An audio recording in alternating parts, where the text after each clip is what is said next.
Neat ನ ಮೊದಲನೇ round ಅಲ್ಲಿ ನಮಗೊಂದು ಫೈನಲ್ ರಿಸಲ್ಟ್ ಬಂದಾಯ್ತು. ಬಹಳಷ್ಟು ದಿನಗಳ ಒಂದು ಆಸೆ, ಯಾವಾಗ ಫೈನಲ್ ಬರುತ್ತೆ, ಪ್ರೊವಿಷನಲ್ 1 ಬಿಟ್ರು, ಪ್ರೊವಿಷನಲ್ 2 ಬಿಟ್ರು, ಈಗ ಯಾವಾಗ ಫೈನಲ್ ರಿಸಲ್ಟ್ ಬರುತ್ತೆ, ನನಗೆ ಯಾವಾಗ ಒಂದು ಕಾಲೇಜ್ ಫಿಕ್ಸ್ ಆಗುತ್ತೆ ಅಂತ ಬಹಳಷ್ಟು ವಿದ್ಯಾರ್ಥಿಗಳು ಕೇಳ್ತಾ ಇದ್ರು.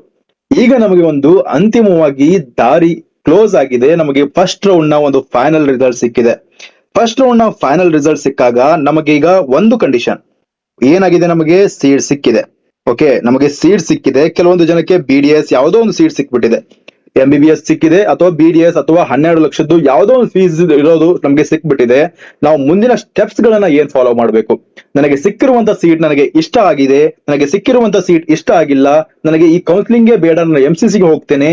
ಎಲ್ಲ ಸಂದರ್ಭದಲ್ಲಿ ಕೂಡ ನೀವು ಮಾಡಬೇಕಾದಂತಹ ಮುಂದಿನ ಸ್ಟೆಪ್ಸ್ ಗಳೇನು ಎಲ್ಲವನ್ನ ಈ ಒಂದು ವಿಡಿಯೋದಲ್ಲಿ ನಾನು ಹೇಳಲಿದ್ದೇನೆ.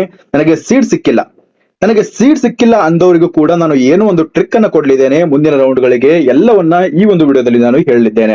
ಮೊದಲಿಗೆ ಈಗ ನನಗೆ ಸೀಟ್ ಸಿಕ್ಕಿದೆ, ಅದನ್ನ ಕನ್ಸಿಡರ್ ಮಾಡೋದಕ್ಕಿಂತ ಮೊದಲು ಸೀಟ್ ಸಿಕ್ಕಿಲ್ಲ ಅನ್ನೋರ ಬಗ್ಗೆ ಕನ್ಸಿಡರ್ ಮಾಡೋಣ.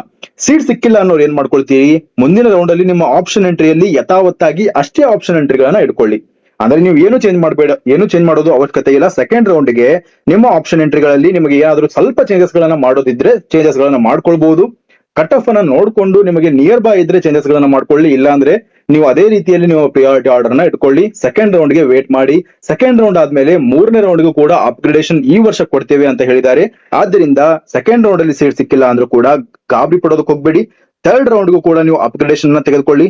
ಥರ್ಡ್ ರೌಂಡ್ ಅಲ್ಲಿ ಸೀಟ್ ಸಿಕ್ಕರೆ ಬೆಟರ್. ಸೆಕೆಂಡ್ ಇಲ್ಲ ಅಂದ್ರೆ ನಿಮಗೆ ಒಂದು ಬೇರೆ ಆಪ್ಷನ್ ಇರುತ್ತಲ್ಲ, ಆ ಆಪ್ಷನ್ ನ ಸೆಲೆಕ್ಟ್ ಮಾಡ್ಕೊಳ್ಳಿ. ಸೆಕೆಂಡ್ ಆಪ್ಷನ್ ಅಂತ ಕರೀತಾರೆ. ಸೆಕೆಂಡ್ ಆಪ್ಷನ್ ಯಾವ್ದು ಇಟ್ಕೊಳ್ಳಿ, ನಿಮ್ದು ಡ್ರಾಪ್ ಮಾಡೋದಿದ್ರೆ ಡ್ರಾಪ್ ಮಾಡಿ. ಫಸ್ಟ್ ಅಟೆಂಪ್ಟ್ ಇದ್ರೆ ಡ್ರಾಪ್ ಮಾಡೋದು ಬೆಟರ್ ಅಂತ ನನ್ನ ಅನಿಸಿಕೆ. ಇಲ್ಲ ಅಂದ್ರೆ ನಿಮ್ದು ಏನಾದ್ರೂ BDS ಅಥವಾ BMS ಆಪ್ಷನ್ ಎಂಟ್ರಿ ಇನ್ನೂ ಕೂಡ ಸ್ಟಾರ್ಟ್ ಆಗಿಲ್ಲ, BMS ಸೆಕೆಂಡ್ ಆಪ್ಷನ್ ಅನ್ನ ಇಟ್ಕೊಂಡಿದ್ರೆ BMS ಅನ್ನ ಚೂಸ್ ಮಾಡ್ಕೊಳ್ಳಿ. ಈ ರೀತಿಯಲ್ಲಿ ಸೀಟ್ ಸಿಗದೇ ಇರುವಂತಹ ವಿದ್ಯಾರ್ಥಿಗಳು ಮಾಡ್ಕೊಳ್ತಾರೆ. ಆದ್ರೆ ಸೀಟ್ ಸಿಗುವಂತಹ ವಿದ್ಯಾರ್ಥಿಗಳು, ನಿಮಗೆ ಯಾವುದೋ ಒಂದು ಗೌರ್ಮೆಂಟ್ ಕಾಲೇಜಲ್ಲಿ ಸೀಟ್ ಸಿಕ್ಕಿದೆ, ಓಕೆ, ಇಲ್ಲ ಪ್ರೈವೇಟ್ ಕಾಲೇಜಲ್ಲಿ ಸೀಟ್ ಸಿಕ್ಕಿದೆ, ಅಥವಾ ಮ್ಯಾನೇಜ್ಮೆಂಟ್ ಅಲ್ಲಿ ಸೀಟ್ ಸಿಕ್ಕಿದೆ, ಯಾವುದೋ ಒಂದು ಸೀಟ್ ಸಿಕ್ಕಿದೆ. ಈ ರೀತಿಯಲ್ಲಿದ್ದಾಗ ನನಗೆ ಒಂದು ಸೀಟ್ ಸಿಕ್ಕಿದೆ, ನಾನು ಏನ್ ಮಾಡ್ಬೇಕು? ಸುಮ್ನೆ ನಾನು ಫಸ್ಟ್ ರೌಂಡ್ ನನಗೆ ಒಂದು ಸೀಟ್ ಸಿಕ್ಕಿದೆ, ನಾನು ಸುಮ್ನೆ ಕೂತ್ಕೊಳ್ಳುವಂತಿಲ್ಲ. ನಾನು 4 ಚಾಯ್ಸಸ್ ಗಳನ್ನ ಸೆಲೆಕ್ಟ್ ಮಾಡ್ಕೊಳ್ಬೇಕು.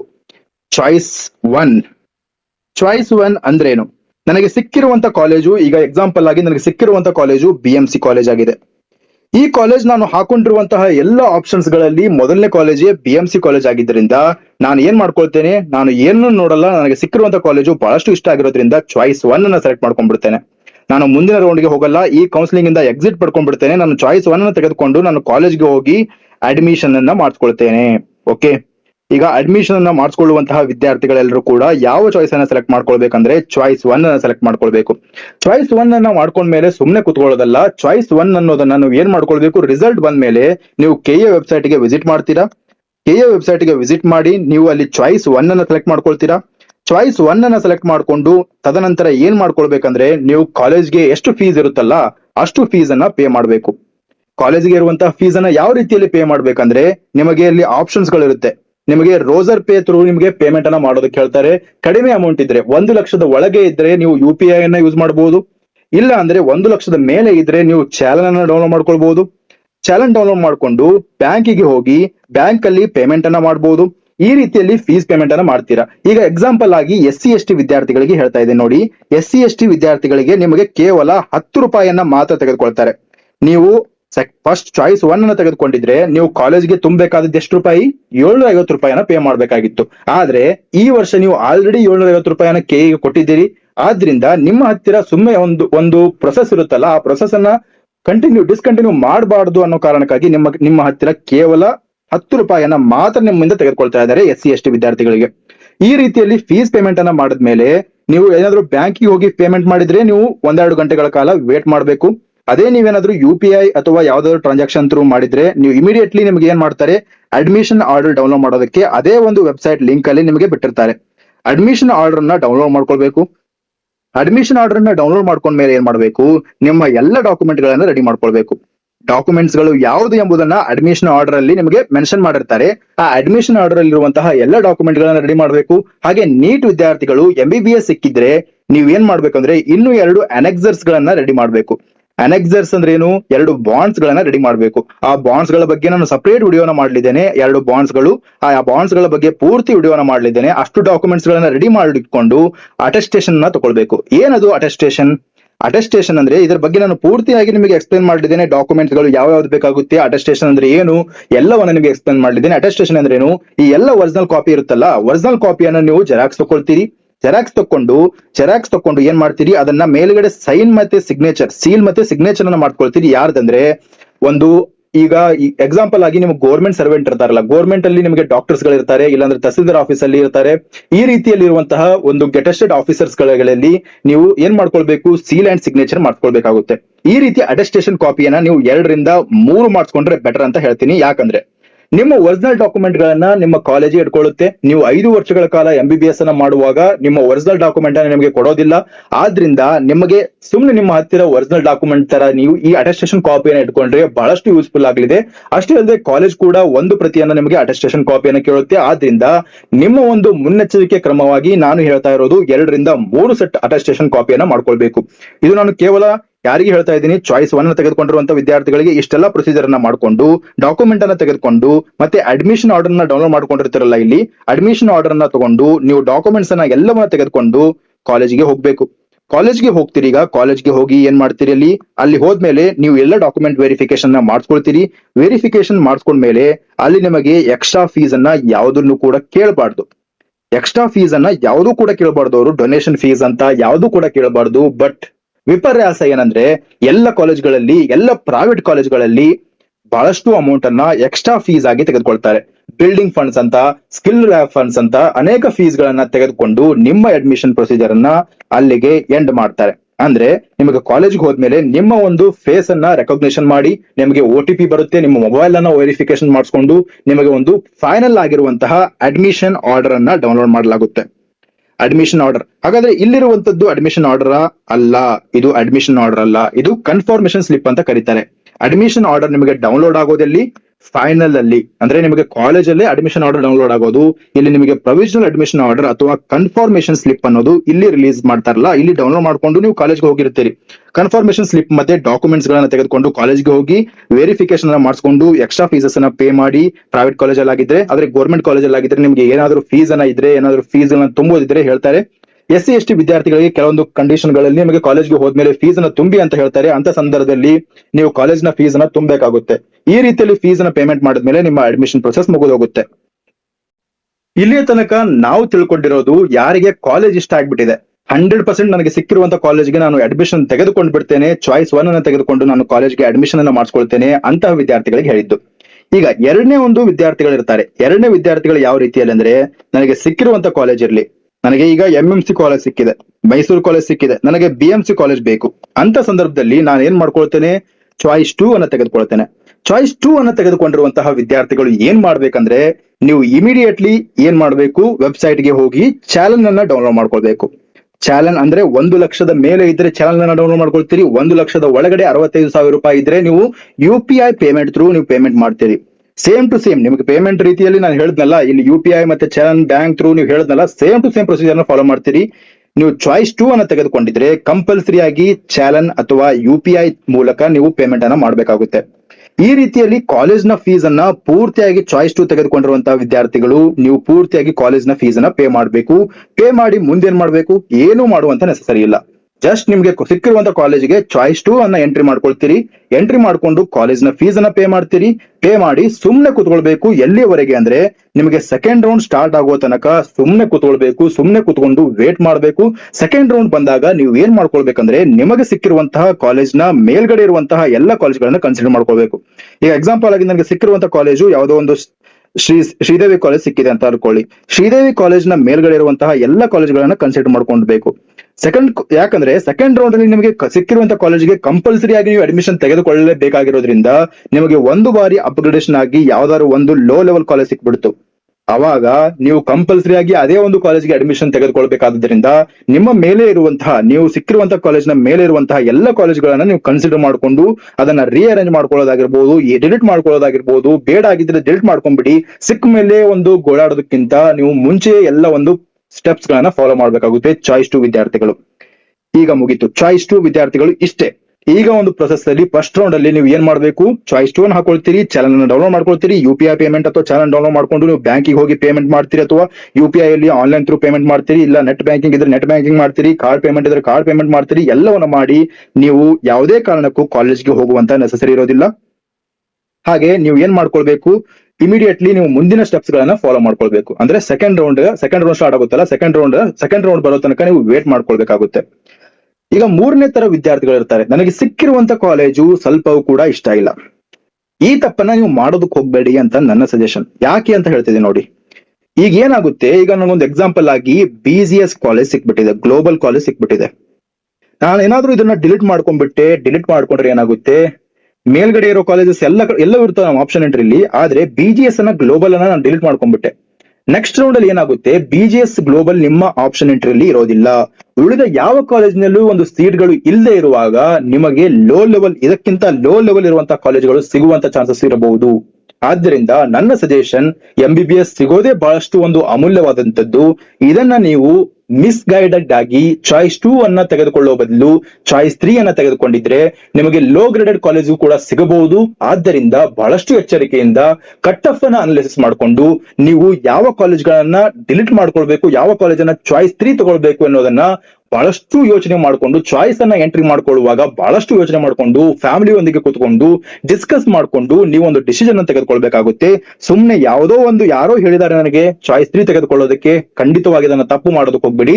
ಚಾಯ್ಸ್ 3 ಅನ್ನ ತೆಗೆದುಕೊಂಡ್ರೆ ಏನಾಗುತ್ತೆ, ನೀವು ಹಾಕಿರುವಂತಹ ಆಪ್ಷನ್ ಎಂಟ್ರಿಯಲ್ಲಿ ನಿಮಗೆ ಸಿಕ್ಕಿರುವಂತಹ ಕಾಲೇಜು ಪೂರ್ತಿಯಾಗಿ ನಿಮ್ಮ ಆಪ್ಷನ್ ಎಂಟ್ರಿಯಿಂದ ಡಿಲೀಟ್ ಆಗುತ್ತೆ. ಅಷ್ಟೇ ಅಲ್ಲದೆ ನಿಮಗೆ ಆ ಒಂದು ಕಾಲೇಜ್ಗೆ ಯಾವುದೇ ಫೀಸ್ ಅನ್ನು ತುಂಬುವಂತ ನೆಸೆಸರಿ ಇರೋದಿಲ್ಲ. ಚಾಯ್ಸ್ 3 ಅನ್ನು ತೆಗೆದುಕೊಂಡು ನೀವು ಮುಂದಿನ ರೌಂಡ್ಗೆ ಜಂಪ್ ಆಗ್ಬಹುದು. ಅಂದ್ರೆ ನೀವು ಚಾಯ್ಸ್ 3 ತೆಗೆದುಕೊಂಡ ಮೇಲೆ ಯಾವುದೇ ಒಂದು ಸ್ಟೆಪ್ಸ್ ಗಳನ್ನ ಫಾಲೋ ಮಾಡುವಂತ ನೆಸೆಸರಿ ಇರೋದಿಲ್ಲ. ಕೇವಲ ಚಾಯ್ಸ್ 3 ಅನ್ನ ಎಂಟರ್ ಮಾಡಿ ಸುಮ್ಮನೆ ಕೂತ್ಕೊಂಡ್ಬಿಡೋದು. ಅದಾದ್ಮೇಲೆ ಚಾಯ್ಸ್ 4 ಅಂದ್ರೆ ಏನು, ನನಗೆ MCCs ಅಲ್ಲಿ ಸೀಟ್ ಸಿಕ್ಬಿಟ್ಟಿದೆ, ಆಲ್ರೆಡಿ ನಿಮಗೆ ಎಕ್ಸಿಟ್ ಬಟನ್ ಅನ್ನ ಕೊಟ್ಟಿದ್ರು. ಚಾಯ್ಸ್ 4 ಅನ್ನ ನಮಗೆ ಆಲ್ರೆಡಿ ಈ ಒಂದು ರೌಂಡ್ ಸ್ಟಾರ್ಟ್ ಆಗೋದಕ್ಕಿಂತ ಮುಂಚೆನೆ ಕೊಟ್ಟಿದ್ರು ಎಕ್ಸಿಟ್ ಬಟನ್ ಅನ್ನ. MCC ಹೋಗೋರು ಈ ಚಾಯ್ಸ್ 4 ಅನ್ನ ಒತ್ತುಕೊಳ್ಳಿ ಅಂತ ಹೇಳಿದ್ರು. ಬಟ್ ಇನ್ನೊಂದು ಬಾರಿ ನಿಮಗೆ ಚಾಯ್ಸ್ 4 ಅನ್ನ ಒದಗಿಸ್ತಾ ಇದ್ದಾರೆ KE ಅವರು. ಚಾಯ್ಸ್ 4 ಅಂದ್ರೆ ನನಗೆ MCC ಅಲ್ಲಿ ಸೀಟ್ ಸಿಕ್ಕಿದೆ, ಅಥವಾ ನನಗೆ ಕೌನ್ಸಿಲಿಂಗ್ ಅಲ್ಲೇ ಬೇಡವಾಗಿದೆ, ನನಗೆ BDS ಸೀಟ್ ಸಿಕ್ಕಿದೆ. ಈ ರೀತಿಯಲ್ಲಿ ಫಸ್ಟ್ ರೌಂಡ್ ಅಲ್ಲಿ ನೀವು ಏನ್ ಮಾಡ್ಕೊಳ್ಬಹುದು, ಚಾಯ್ಸ್ 4 ಅನ್ನ ಎಂಟ್ರಿ ಮಾಡ್ಕೊಂಡ್ರೆ ಇಡೀ ಕೌನ್ಸಿಲಿಂಗ್ ಇಂದ ನಿಮಗೆ ಮುಂದಿನ ರೌಂಡ್ಗೂ ಕೂಡ ಎಲಿಜಿಬಲ್ ಇರಲ್ಲ. ಯಾವುದೇ ಒಂದು ರೌಂಡ್ಸ್ ಗಳಿಗೂ ಕೂಡ ಚಾಯ್ಸ್ 4 ಅನ್ನ ಎಂಟ್ರಿ ಮಾಡ್ಕೊಂಡ್ರೆ ನಿಮಗೆ ಎಲಿಜಿಬಿಲಿಟಿಯನ್ನ ಕೊಡೋದಿಲ್ಲ. ಆದ್ರಿಂದ ಚಾಯ್ಸ್ 4 ಅನ್ನ ಒತ್ತಿಕೊಳ್ಳುವಂತಹ ವಿದ್ಯಾರ್ಥಿಗಳು ಬಹಳಷ್ಟು ಕೇರ್ಫುಲ್ ಆಗಿ ಚಾಯ್ಸ್ 4 ಅನ್ನ ಒತ್ಕೊಳ್ಬಹುದು. ಈ ರೀತಿಯಲ್ಲಿ ಇದ್ದಾಗ ನಾನೀಗ ಅಕಸ್ಮಾತ್ ಆಗಿ ನಾನು ಚಾಯ್ಸ್ 2 ಅನ್ನ ಒತ್ಕೊಂಡ್ಬಿಟ್ಟೆ ಒಂದ್ಸಲ. ಚಾಯ್ಸ್ 2 ಅನ್ನ ಒತ್ಕೊಂಡ ಮೇಲೆ ನನಗೆ ಯಾಕೋ ಆ ಕಾಲೇಜ್ ಮೇಲೆ ಇಂಟ್ರೆಸ್ಟ್ ಇರಲಿಲ್ಲ, ಸುಮ್ಮನೆ ಚಾಯ್ಸ್ 2 ಅನ್ನ ಒತ್ಕೊಂಡ್ಬಿಟ್ಟೆ. ನಾನು ಚಾಯ್ಸ್ 3 ಗೆ ಚೇಂಜ್ ಮಾಡಬಹುದಾ? ಖಂಡಿತವಾಗಿ ಚೇಂಜ್ ಮಾಡ್ಕೊಳ್ಬಹುದು. ಚಾಯ್ಸ್ 2 ಇದ್ದನ್ನ ನೀವು ರಿವರ್ಸ್ ಮಾಡ್ಕೊಳ್ಬಹುದು ಚಾಯ್ಸ್ 3 ಗೆ. ಯಾವ ರೀತಿಯಲ್ಲಿ ಅಂದ್ರೆ, ನಿಮ್ಗೆ ಅಲ್ಲಿ ಆಪ್ಷನ್ ಕೊಟ್ಟಿರ್ತಾರೆ, ನೀವು ತುಂಬಿರುವಂತಹ ಚಾಯ್ಸಸ್ ಅನ್ನ ಚೇಂಜ್ ಮಾಡ್ಕೊಳ್ತಿದ್ರೆ ಚೇಂಜ್ ಚಾಯ್ಸಸ್ ಅಂತ ಅಲ್ಲಿ ಕೊಟ್ಟಿರ್ತಾರೆ. ಚೇಂಜ್ ಚಾಯ್ಸಸ್ ಅನ್ನ ಒತ್ಕೊಂಡು ಚಾಯ್ಸ್ ಅನ್ನ ಚೇಂಜ್ ಮಾಡ್ಕೊಳ್ಬಹುದು. ಆದ್ರೆ ಆ ಒಂದು ಟೈಮ್ ಪೀರಿಯಡ್ ಒಳಗಡೆ ನೀವು ಚೇಂಜ್ ಮಾಡ್ಕೊಳ್ಬೇಕಾಗುತ್ತೆ. ಈ ರೀತಿಯಲ್ಲಿ ಚೇಂಜ್ ಮಾಡ್ಕೊಂಡಾಗ, ನಿಮ್ಮ ಚಾಯ್ಸ್ ಎಂಟ್ರಿಯನ್ನು ಚೇಂಜ್ ಮಾಡ್ಕೊಂಡಾಗ ಆ ಸ್ಟೆಪ್ಸ್ ಗಳನ್ನ ಫಾಲೋ ಮಾಡ್ಬೇಕಾಗುತ್ತೆ. ಆದ್ರೆ ಇಲ್ಲಿ ಬಹಳಷ್ಟು ಸ್ಟೆಪ್ಸ್ ಗಳಿರೋದು ಚಾಯ್ಸ್ 1 ಗೆ ಮಾತ್ರ. ನೀವು ಪೂರ್ತಿ ಸ್ಟೆಪ್ಸ್ ಗಳನ್ನ ಫಾಲೋ ಮಾಡ್ಬೇಕಾಗುತ್ತೆ. ಚಾಯ್ಸ್ 2 ವಿದ್ಯಾರ್ಥಿಗಳು ಕೇವಲ ಫೀಸ್ ಅನ್ನ ತುಂಬಿಕೊಂಡು ಸುಮ್ಮನೆ ವೇಟ್ ಮಾಡ್ಬೇಕಾಗುತ್ತೆ. ಹಾಗಿದ್ರೆ ಬಹಳಷ್ಟು ಜನರು ಕೇಳ್ತಾ ಇರುವಂತದ್ದು ಏನಂದ್ರೆ, ಕಾಷನ್ ಡಿಪಾಸಿಟ್. ಕಾಷನ್ ಡಿಪಾಸಿಟ್ ಅನ್ನ ಯಾವಾಗ ಪೇ ಮಾಡಬೇಕು, ಎಲ್ಲಿ ಪೇ ಮಾಡಬೇಕು, ಹೇಗೆ ಪೇ ಮಾಡಬೇಕು, ಯಾರ್ಯಾರು ಪೇ ಮಾಡಬೇಕು, ಇದರ ಬಗ್ಗೆ ಪೂರ್ತಿ ಆದಂತಹ ಒಂದು ಬ್ರೋಚರ್ ಅನ್ನ ನಿಮಗೆ ರಿಲೀಸ್ ಮಾಡ್ತಾರೆ. ಪೂರ್ತಿ ಆದಂತಹ ಬ್ರೋಚರ್ ಅನ್ನ ನಿಮಗೆ ವೆಬ್ಸೈಟ್ ಅಲ್ಲಿ ನಿಮಗೆ ಸಿಗೋದಿಲ್ಲ. ಇದರ ಬಗ್ಗೆ ಮಾಹಿತಿ ನಿಮಗೆ ವೆಬ್ಸೈಟ್ ಅಲ್ಲಿ ಸಿಗೋದಿಲ್ಲ. ಅದನ್ನ ನಿಮಗೆ ಸೆಕೆಂಡ್ ರೌಂಡ್ ನ ಒಂದು ಸ್ಟಾರ್ಟಿಂಗ್ ಅಲ್ಲಿ ರಿಲೀಸ್ ಮಾಡ್ತಾರೆ. ಇದನ್ನ ಈ ವರ್ಷ ರಿಲೀಸ್ ಮಾಡ್ತಾರೋ ಮಾಡಲ್ವೋ ಏನು ಕೂಡ ನಮಗೆ ಗೊತ್ತಿಲ್ಲ. ಆದ್ರೆ ಲಾಸ್ಟ್ ಇಯರ್ ಅಲ್ಲಿ, ಅದರ ಹಿಂದಿನ ವರ್ಷದಲ್ಲಿ ಕಾಷನ್ ಡಿಪಾಸಿಟ್ 1 ಲಕ್ಷ ಆಗಿತ್ತು. ಎಲ್ಲರೂ ಕೂಡ ಪೇ ಮಾಡಬೇಕು. ಯಾರ್ಯಾರಂದ್ರೆ ಚಾಯ್ಸ್ 3 ಅನ್ನ ತೆಗೆದುಕೊಂಡಿರುವಂತಹ ವಿದ್ಯಾರ್ಥಿಗಳು. ಚಾಯ್ಸ್ 2 ತೆಗೆದುಕೊಂಡಿರುವಂತಹ ವಿದ್ಯಾರ್ಥಿಗಳು ಯಾವುದೇ ರೀತಿಯಲ್ಲಿ ಕಾಷನ್ ಡಿಪಾಸಿಟ್ ಅನ್ನ ಪೇ ಮಾಡುವಂತಹ ಅವಶ್ಯಕತೆ ಇರಲಿಲ್ಲ ಲಾಸ್ಟ್ ಇಯರ್. ಬಟ್ ಈ ವರ್ಷ ಚಾಯ್ಸ್ 3 ತೆಗೆದುಕೊಂಡಿರುವಂತಹ ವಿದ್ಯಾರ್ಥಿಗಳು ಕಂಪಲ್ಸರಿ ಆಗಿ ಕಾಷನ್ ಡಿಪಾಸಿಟ್ ಅನ್ನ ಪೇ ಮಾಡಬೇಕು 1 ಲಕ್ಷ. ಬಟ್ ಈ ವರ್ಷ ಅದರ ರೂಲ್ಸ್ ಏನಾಗುತ್ತೆ ಎಲ್ಲವನ್ನ ನಾವು ಕಾಯ್ದು ನೋಡ್ಬೇಕು. ಈ ವರ್ಷ ಎಷ್ಟು ಕಾಷನ್ ಡಿಪಾಸಿಟ್ ಇರುತ್ತೆ ಎಲ್ಲವನ್ನ ನಮಗೆ ಬ್ರೋಚರ್ ಅಲ್ಲಿ ರಿಲೀಸ್ ಮಾಡ್ತಾರೆ. ಸಪರೇಟ್ ಆಗಿರುವಂತಹ ನೋಟಿಫಿಕೇಶನ್ ರಿಲೀಸ್ ಮಾಡ್ತಾರೆ. ಲಾಸ್ಟ್ ಇಯರ್ ಕೂಡ ನಿಮಗೆ ನೀವೊಂದು ಬ್ರೋಚರ್ ಅನ್ನ ಓಪನ್ ಮಾಡಿ ನೋಡಿ, ಲಾಸ್ಟ್ ಇಯರ್ ಕೂಡ ಅದರಲ್ಲಿ ನಿಮಗೆ ಕಾಷನ್ ಡಿಪಾಸಿಟ್ ಬಗ್ಗೆ ಮಾಹಿತಿ ಇರಲಿಲ್ಲ. ಆದ್ರೆ second round NEET MBBS counselling ಅಲ್ಲಿ ನಿಮಗೆ ಕಾಷನ್ ಡಿಪಾಸಿಟ್ ನ ಪೇ ಮಾಡೋದಕ್ಕೆ ಹೇಳಿದ್ರು. ಈ ವರ್ಷವೂ ಕೂಡ ನಿಮಗೆ ನಾರ್ಮಲ್ ನಿಮಗೆ ವೆಬ್ಸೈಟ್ ಅಲ್ಲಿ ಚೆಕ್ ಮಾಡ್ಕೊಂಡಾಗ, ಬ್ರೋಚರ್ ಅನ್ನ ಓದಿದಾಗ ನಿಮಗೆ ಕಾಷನ್ ಡಿಪಾಸಿಟ್ ಬಗ್ಗೆ ಮಾಹಿತಿಯನ್ನು ಕೊಟ್ಟಿರೋದಿಲ್ಲ. ಆದ್ರೆ ನೀವು ಈ ಒಂದು ಸೆಕೆಂಡ್ ರೌಂಡ್ ಗೆ ಎಂಟ್ರಿ ಆಗೋದಕ್ಕಿಂತ ಮುಂಚೆ ನಿಮಗೆ ಒಂದು ನೋಟಿಫಿಕೇಶನ್ ರಿಲೀಸ್ ಮಾಡ್ತಾರೆ ಕಾಷನ್ ಡಿಪಾಸಿಟ್ ನ ಬಗ್ಗೆ.